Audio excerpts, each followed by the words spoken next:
ጊዮርጊስ ሩጫውን የሚጨርስበት አክሊል የሚቀበልበት ጊዜ ሲደርስ ለንጉሡ ሄደና እስከ ዛሬ ተሸውጄ ተታልዬ ኑሮ አለ። ምን ነው ገባኝ። አሁን እንግዲህ ለአጵሎን ልሰግድ ነው አለ።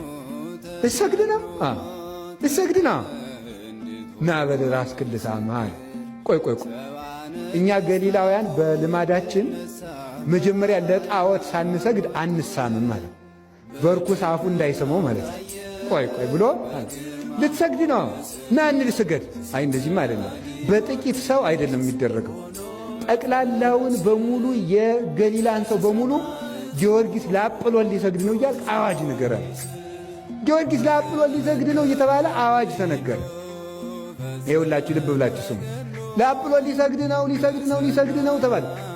እንዲህ አድርገህ ልትሰግድ ከሆነማ አለው እሾመሃሌ መንግሥቴ እኩል የሰጠን እንዲያውም እኔ አዋጅ አስነግሬ እስከምመጣ አንተ ከንግሥቲቱ ጋር ተጫወት ብሎ ንጉሡ ከሚስቱ ጋር አስቀመጠ።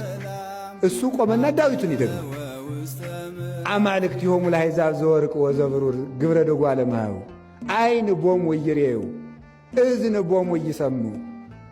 ተመልከቱ።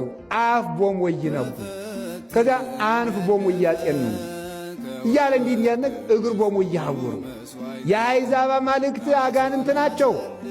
አይን አላቸው አያዩም፣ ጆሮ አላቸው አይሰሙም፣ እግር አላቸው አይራመዱም እያለ ይዘምራል።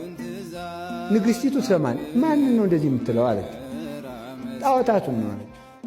ለምን ታንገለጉ አሕዛብ ወሕዝብኒ ነበቡ ከንቱ። አሕዛብ ለምን አጉረመረሙ? እነማን ናቸው የሚያጉረመርሙ አለ።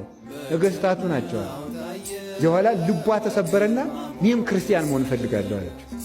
ይሄ ነዋ ክርስቲያን። ንግሥቲቱን ራሷን ክርስቲያን አደረገ።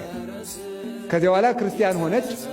ተመልከቱ። ጊዮርጊስ በል እንግዲህ ና ስገድ፣ ሰው ተሰብስቦላል ተብሎ የአገሩ ሰው በሙሉ ግማሹ ጣዖት የሚያመልከው ተመስገን ልናርፈው ነው እያሉ፣ ክርስቲያኖች ደግሞ ወይናችን መምህራችን ያን የመሰለ አብነታችን ልክት።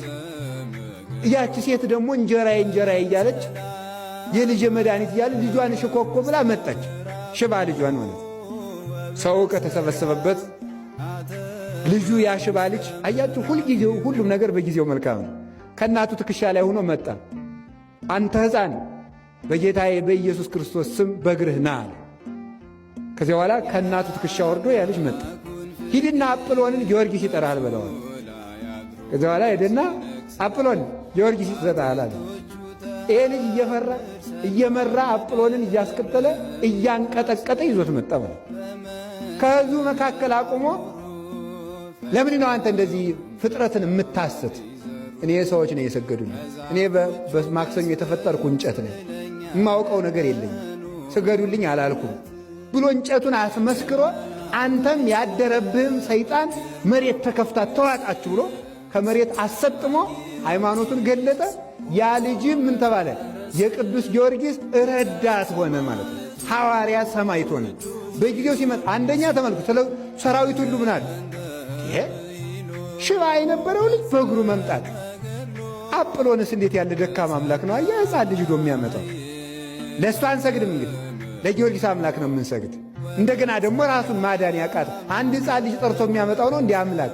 በዚያውስ ላይ ደግሞ ለራሱ ያልሆነ ብለው በዚያ የተሰበሰቡት ሁሉ ክርስቲያን ሆነው ተጠመቁ። ሁሉም ነገር ለመልካም ይሆናል። እግዚአብሔር ምንጊዜም ትክክል ነው የሚባለው ለዚህ ነበረ። የዚያች ሴት ሃይማኖትም ተፈትኖ ነበር። ልጄን አድነ ሲያበቃ አንተም ፈርተ ልትክር ነው ብላ ነበረ። በጊዜው ግን መልካሙን ነገር ገለጠ። እግዚአብሔር በጊዜው መልካሙን ነገር ይግለጥልን። ሰማይቱ መጣና ታደጋት፣ ጸሎቷን ሰማና ጊዮርጊስ ሆይ ብለን ስንጠራው ቅዱስ ስምህን በፈረስህ መጥተህ ጎብኘን ካለም ዘንዱ አድነን።